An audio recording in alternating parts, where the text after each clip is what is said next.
இந்த எபிசோட்ல நம்ம அஷ்டவசுக்கள் பெற்ற சாபத்தை பற்றி தான் பார்க்க போறோம். அஷ்டவசுக்கள் ஒரு சமயம் தன்னோட மனைவிமார்களோட பூலோகத்துக்கு வர்றாங்க. அப்ப அவங்க வசிஷ்டரோட ஆசிரமத்தை நோக்கி நடந்துட்டு இருக்காங்க. அவங்க கண்ணில் காமதேனு பசு, அதாவது நந்தினி பசு அப்படின்னு சொல்லுவாங்க. அந்த பசு வசிஷ்டரோட ஆசிரமத்தில் தான் இருக்கு.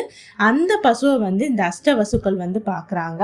அப்போ அந்த அஷ்டவசுக்கள்ல ஒரு வசுவான பிரபாசா அப்படிங்கிற ஒரு வசு தன்னோட மனைவி கிட்ட சொல்றாரு, இந்த பசு ரொம்ப சக்தி வாய்ந்த ஒரு பசு, நம்ம என்ன கேட்டாலுமே அது கொடுத்துரும். அது மட்டும் இல்லாம இந்த பசுவோட பாலை குடிக்கிறவங்க நீண்ட நாட்கள் உயிரோட இருப்பாங்க அப்படின்னு சொல்றாரு. அதை கேட்ட உடனே அந்த பிரபாசா வசுவோட மனைவி என்ன சொல்றாங்க அப்படின்னா, என்னுடைய நெருங்கிய தோழி பூலோகத்துல வாழ்ந்துட்டு இருக்கா, அவளுக்கு நான் இந்த பசு பரிசா கொடுக்கணும்னு விரும்புறேன், எனக்கு அந்த பசு வேணும் அப்படின்னு சொல்றாங்க. முதல்ல அந்த பிரபாசா வசு மறுக்கிறாரு. அதுக்கப்புறம் தன்னோட மனைவி ரொம்ப வேண்டுறனால மற்ற வசுக்கள் எல்லாம் கூட்டிட்டு அந்த காமதேனு பசு, அந்த நந்தினி பசுவை எடுத்துட்டு வந்துடுறாரு. வெளியே போயிருந்த வசிஷ்ட முனிவர் இப்ப திரும்ப வர்றாரு. அவர் பார்த்தா அங்க நந்தினி பசு இல்லை. அதனால அவர் ஞான திருஷ்டியில பாக்குறாரு.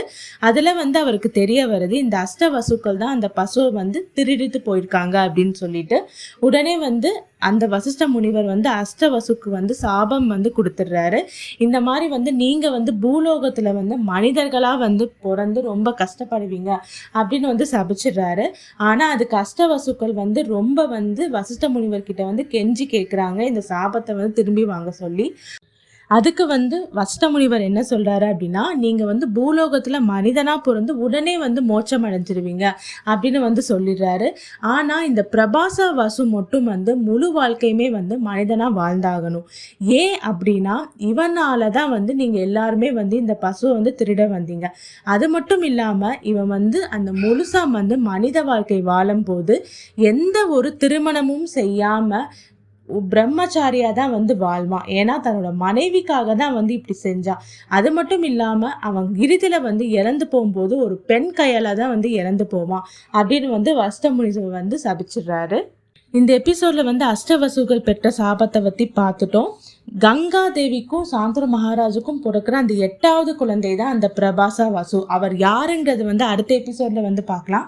இந்த மாதிரி மகாபாரத கதையில நிறைய சுவாரஸ்யமான விஷயங்கள் எல்லாம் இருக்கு. அது எல்லாமே நீங்க தெரிஞ்சுக்கணும் அப்படின்னா நான் சேனலை சப்ஸ்கிரைப் பண்ணுங்க. இந்த வீடியோ உங்களுக்கு பிடிச்சிருந்தா லைக் பண்ணுங்க, கமெண்ட் பண்ணுங்க, சப்ஸ்கிரைப் பண்ணுங்க.